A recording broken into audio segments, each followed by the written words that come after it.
অভিষেক ব্যানার্জি নাম আসবে, কেন ঘাবড়াচ্ছেন?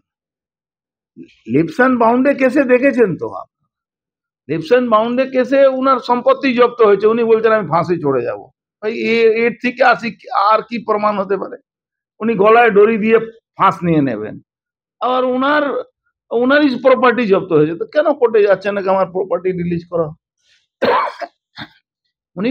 উনি ফাঁসার কোনো ব্যাপার না, উনি আছেন তো এর মধ্যে। কাকু তো স্পষ্ট বলেছিল আমার বস অভিষেক ব্যানার্জি। অভিষেক ব্যানার্জি বাদ দিয়ে কারো ক্ষমতা আছে এখানে পয়সা নিয়ে নেওয়া?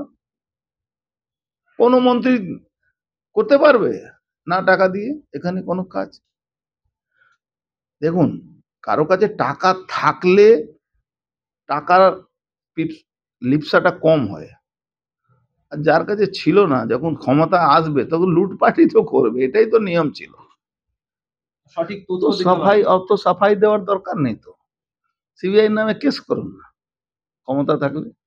অত সাফাই দিচ্ছেন কেন? আমার 2বার নাম নিয়েছে, আমার 3বার নাম নিয়েছে, তথ্য দেয়নি। আরে তথ্য দেয়নি তো আপনি মামলা করুন, কেন আপনার নাম নিয়েছে? আপনার তো উকিলের ফিস তো সরকার দেয়, আপনি তো পকেট থেকে দেন না। মমতা ব্যানার্জি সরকারি বিল করে এই সঞ্জয় বসু মতন লোকদেরকে পয়সা দেয়, তো আপনি মামলা করতেন সিবিআই এর এগেনস্টে।